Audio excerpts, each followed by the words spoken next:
Voici le chapitre 6. 6.2 La théorie de collision. 6.3 Les facteurs influents sur la vitesse de réaction. Les deux conditions essentielles pour qu'il y ait réaction. 1. Les particules de réactifs doivent entrer en collision les unes avec les autres. 2. Ces particules doivent posséder un minimum d'énergie cinétique, ce qui correspond à l'énergie d'activation.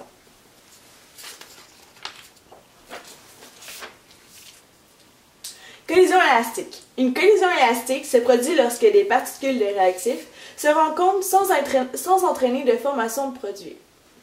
Alors, c'est comme quand, si on fait un dessin, la boule orange et la boule bleue vont rentrer en collision.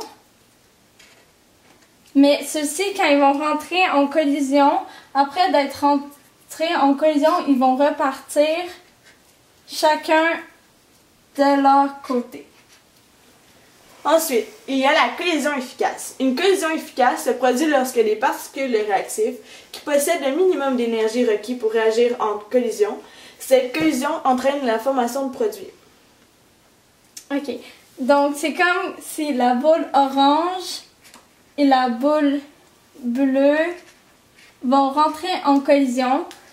Toutefois, la différence c'est que eux, ils vont rester ensemble. Après la collision, ils vont donc repartir ensemble.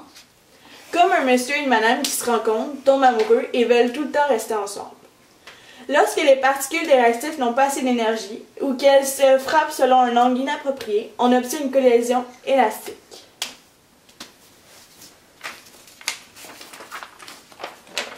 Plus il y a de collisions efficaces, plus la vitesse de réaction est grande.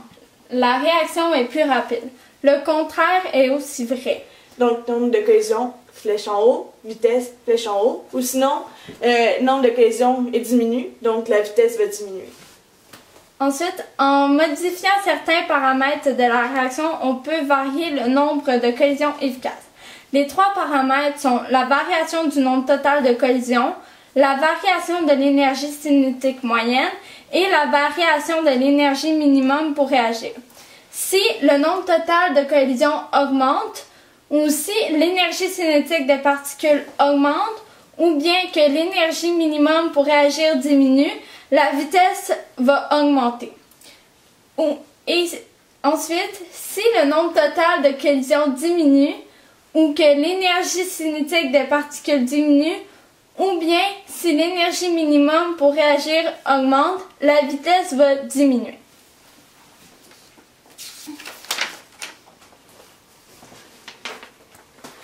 Ok, les différents facteurs qui influent sur la vitesse des réactions. La nature des réactifs. Plus il y a de liens à briser, ou plus les liens sont forts, plus l'énergie minimum pour réagir augmente. La vitesse des réactions est donc plus petite.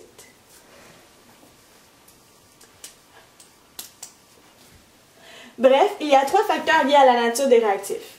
1. Le nombre de liens à briser. 2. La force de liens à briser. Puis 3. La phase de la substance. Ok, ça c'est vraiment important.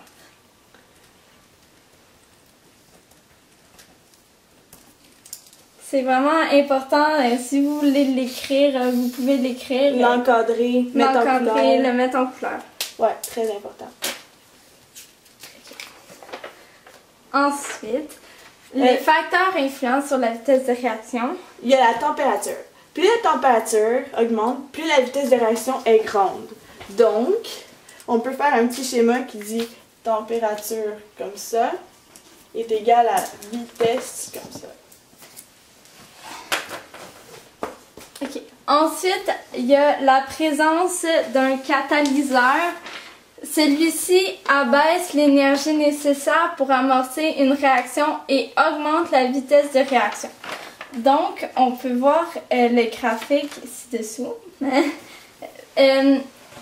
La réaction en rouge, c'est avec un catalyseur et la réaction en bleu, c'est sans catalyseur. Donc, la réaction sans catalyseur va avoir une énergie d'activation plus grande Donc, ça va lui prendre plus de temps à former des particules.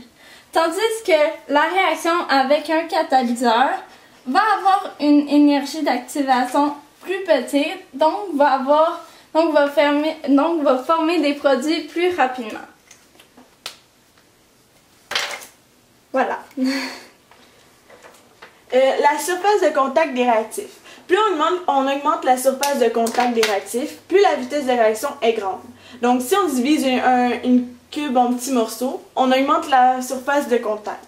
Donc, les copeaux de bois brûlent plus vite qu'une bûche de bois. Ensuite, il y a la concentration des réactifs. Plus la concentration des réactifs est élevée, plus il y a de collisions, plus la vitesse de réaction est grande. Donc, on peut faire un schéma comme ça. La concentration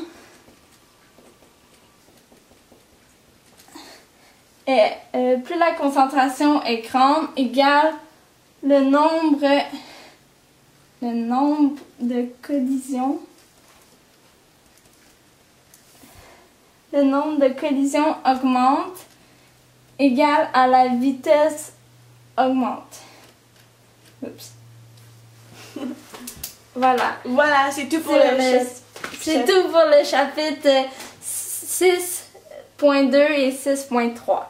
Merci.